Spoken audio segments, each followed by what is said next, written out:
do. Without further ado, let's go ahead and get into the next part of our program. I'd like to introduce Dr. Eric Brevik. He is the Dean of Agriculture, Life, and Physical Sciences College here at SIU. And we've got the podium there if you want to use it, or if you want to sit in front of Jim, that'll be fine too. So Dr. Brevik, thank you.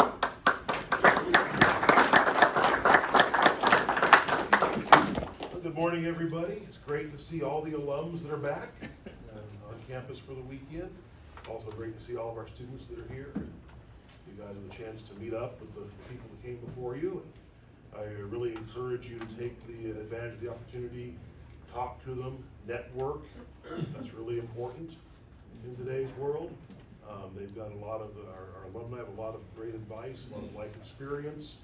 You know, a lot of them have done the kinds of things you're looking to do with your careers, and so they can help you along that route through any variety of different methods and means.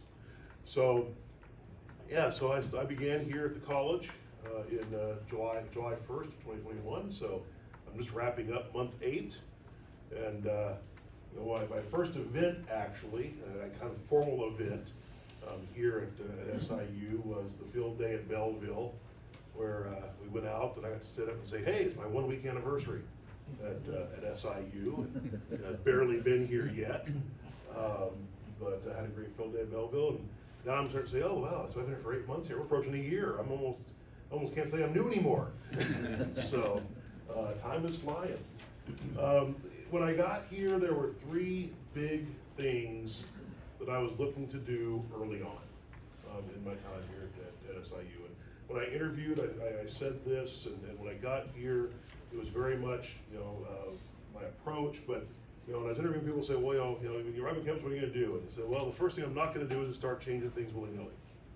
You know, I've got to come in. I've got to see what's going on here. I've got to see how things work. I know we've got 2 colleges that just got merged.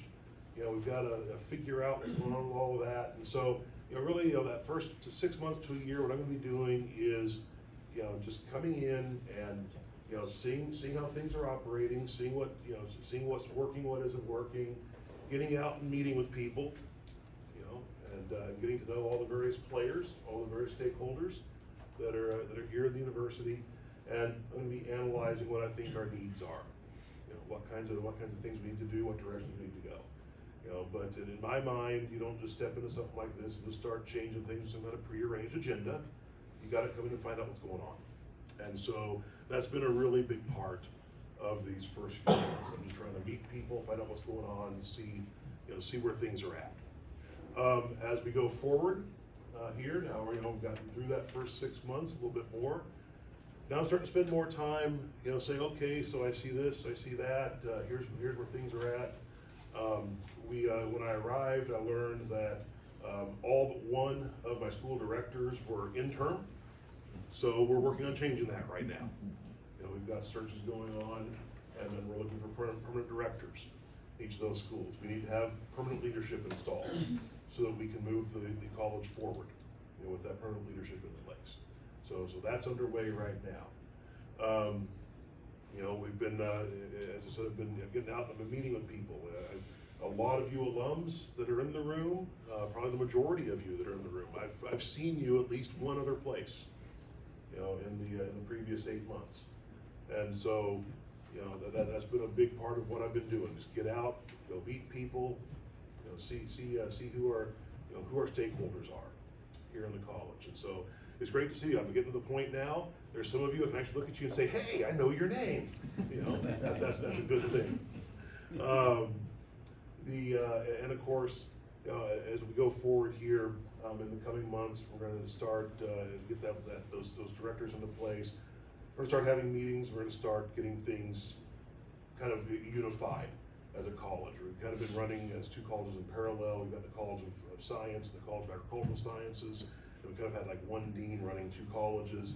And we've got to, you know, start to bring that into where we're doing things the same way. But there is progress on that as well. One of the big areas is here at SIU, you know, where we're how things operate. We have these things called operating papers. You know, this operating paper for the college There's an operating paper for each of the schools. Those are being worked on. We have a college group that is working on the operating papers right now for the college. I've seen the first draft of those. It's been circulated amongst the faculty and such. Comments have gone back to the committee that is doing that work, and so that will do a lot to define the relationship going forward, between what used to be the two colleges and making those two colleges one. So we're making progress on that front. We have some really great things that are happening, and someone talked about Shane back there, and he's the money man, right? And Shane's been doing he's been working on some really good things. For us, we have recently gotten the $100,000 endowment that is it's endowed at the Beef Center, and so that's going to generate a little bit of income each year we can use to hire students to work out the Beef Center.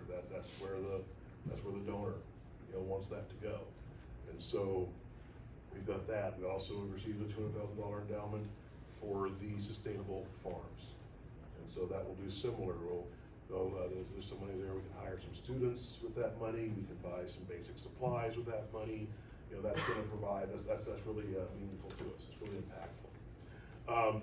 That is something that I think we really need to start looking at seriously here at SIU, and with the farms in particular. One of the things I want to do is I've been analyzing what we need, where we need to go. I think we need to seriously look at some endowed funding for our farms and putting together a meaningful endowment that's going to help the farms out. And the reason for that is, and it's probably not a big secret to anybody in the room, but there have been some rough financial times here at SIU in the last 10 years. We've had losses in students in terms of the overall numbers. That's not unique to us. That's been something that's hit a lot of their institutions, both in Illinois and nationally. But with the loss of students, that's a lot of income.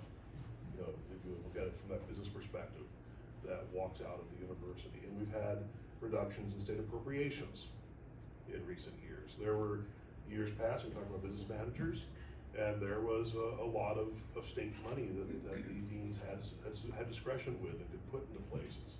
That just doesn't exist any longer. If we have endowments to support activities like our farms, the farms are so important to what we do here.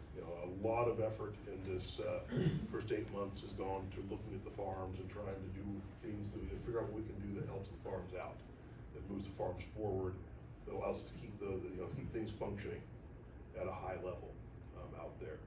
And a sizable endowment would be something that would really make a difference for us in that front. That's money dedicated to the farms we can keep there. We can move things forward in the future.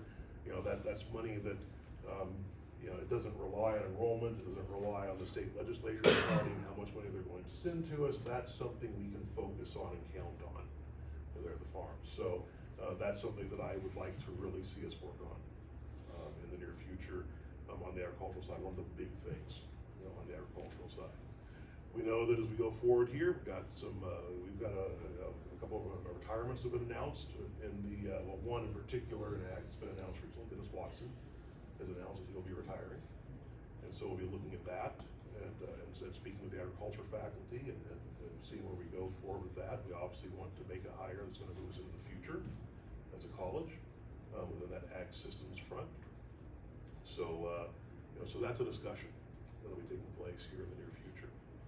Those are kind of, I guess, some of the quick nutshell. What I really want to give a little quick rundown on what's been happening here, what I've been looking at, what I've been focusing on. But I do want to open it up if there's questions and things that various people in the room would like to know from me. Dean, you might share with the group some of the activity on fermentation with Ravenna. Absolutely, yes. What's happening there? Yes, that's a exciting opportunity. Exciting things happening out there too. So, as part of the organization, the Fermentation Science Institute is now a part of our college, which was not the case previously. And with fermentation science, we're actually working at a wide range of things. And I'll admit, when I first heard fermentation science, first thought came to my mind was beer. And it is a part of fermentation science, an important part of fermentation science. But it's all kinds of things. It ranges from beer to other fermented foodstuffs and wines and pharmaceuticals, and there's a lot of stuff that goes into that. But we've had a couple of really big things happen out there recently. First off, we have signed an agreement with Ravinia Breweries in Chicago. They are going to be putting together a production scale facility in the McClafferty Annex right here on campus that will allow our students to step into, right from the classroom, right there in their building, to walk down the hallway and step into a functioning brewery. That'll be an opportunity for internships, for lab type activities. A fantastic opportunity for those fermentation science students on that front. The foundation has also provided $2 million out there. About 6 or 7 years ago, when things were getting tight financially around here, they started doing a big renovation on McClafferty to turn it into the Fermentation Science Institute. You go over there right now, or at least when I first arrived, and you see a lot of big studded walls, half sheetrocked. It's halfway done. Foundation provided the money to finish that out now, and so we'll have a nice finished product there. And that's part of what will allow Ravinia to come in and get going. I mean, we've had the agreement with Ravinia actually for a couple of years now, but we haven't had the infrastructure in place. And so that grant will allow the infrastructure to be put in place. And there's a $2.7 million state grant that is going into McClafferty Annex, the wet lab facilities. And that's going to bring a whole bunch of analytical capabilities into McClafferty Annex. So there's a lot of really neat stuff happening out there in McClafferty and centered around that Fermentation Science Institute right now. And FSI fits in fantastic with ag because we're talking about value added, right? We produce products, then we do things with those products. That's a fantastic link into what we're doing here in the College of Agriculture. So thanks for reminding me of that one. You mentioned the money and funding. I think in times past, the state has been kind of behind on payments and so forth. How's that starting to shape up? Is it better, worse? Yeah, I guess I can't speak as to whether it's better or worse. This being my first year on the budget, so I haven't had to manage through those earlier years. Certainly, there were a couple of years where we didn't get a state budget. That was hard, and we actually, as an institution, were still paying for that. We have a 7-year, what's called a repayment plan that's going on, where the university borrowed money from ourselves to get through those periods of no budget. And so over a 7-year period, we're making payments back to that. And the college's repayment this year is just short of $500,000. And that's money we can't put into other things, here at the university. So that's a big chunk of our budget. In fact, that exceeds our state budget by quite a bit. We have to use other funds for meeting that. So that's a big chunk. And so I can't speak exactly to how it fits from years past, but I can tell you we're still dealing with it. Where are we at on that repayment? This is year 5 of 7. There's two more payments to go. Yeah, Don. What's our relationship with the community colleges, and where I'm going is how many students are transfer and how many are 4-year, and because that makes a big statement about finances.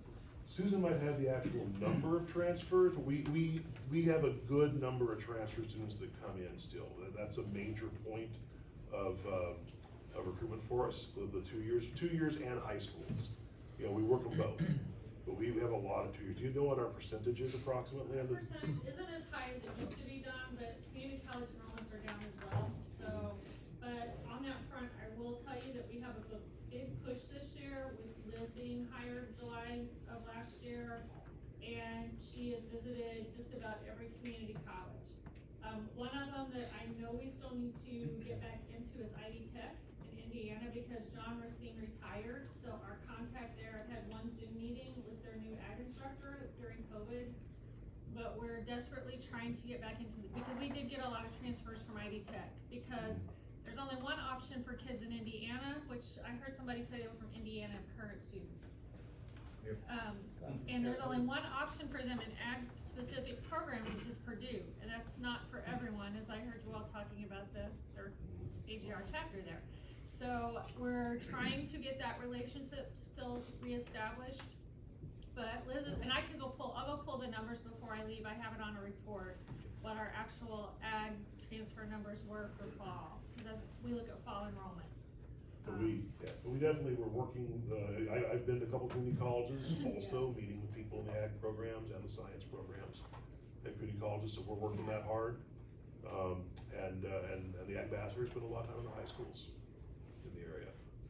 So, and I can also tell you that the chancellor has a goal, I don't remember what exactly his radius is, but he's drawn a circle around Carbondale, and he intends to be in every high school within that circle this year, recruiting for SIU. So, and we have seen a huge increase in the number of students coming in from our Southern Illinois region over the last 2 years. He's really working that hard. So. Just might add, being a trustee of Johnny Logan, the university has really pushed, and so has Logan, to make, and all of the other community colleges around, to develop those relationships. And Yep. back we were here, I had the administration here to meet with you, and Lottie went to the farms and Exactly. see what Yeah, we got here, so that's worked out pretty well, and I think it'll continue. Yeah, that's it. Jake lines us up with the ag teacher, the provost, and the president out of John A. Logan. We had a meeting here in this room a couple months ago. We took the president out, put him in the ARX, let him drive around out the farms. So but yeah, we're working on those connections, absolutely. Yes. What's the status for a greenhouse? I know that's probably a kind of a sore topic, but Yeah. some of us still have some interest in a greenhouse. Yes, we really need to teach in greenhouse. I am told that it is on the budget and it's making its way through the budget approval process. We talked with John, that's not right. Talked to Jerry Costello about that 3 or 4 months ago. We were talking about that and what he might be able to do to help move that through the process. I should probably check back in with Jerry in sometime in the near future. But my understanding is it is back on the budget. We're waiting for it to go through all of Illinois' red tape, so we can hopefully move forward with that. Dr. Brevik, Yes. I can only add just from personal relationships, I know our local legislators keep that as a hot topic in Springfield. Yeah. So we're trying. We know we need that. And that's one of the first things, my first day here, I was getting a tour of the building, and I taken out back and said, look, we got a head house. We got no greenhouse. Yeah. Dave Harkey, I served on the Illinois Soybean Board, and at one time, Don, correct me if I'm wrong, we had over $1 million ear tagged for the study to have the greenhouse shovel ready. Have you reached out to the commodity groups to have this project shovel ready? So if there's ever a funding in the state that we so happen to come across a lot of funding in the state for some reason, that we have a shovel ready project in this greenhouse. I know we had the money ear tagged. For some reason it got dropped down here, but I don't know, Don can attest to it. I put a lot of skin in the game and we did not get that thing done. Let me look into that. Okay. Yeah, I would second, go to the Soybean Association, because the check off with $15 beans rolls in pretty fast. Right. Hey, poor guys wanna bump it up too, though. We're the poor side of the equation. Oh, Any other questions for Dr. Brevik? Thoughts, comments? Thanks, sir, we very much appreciate it.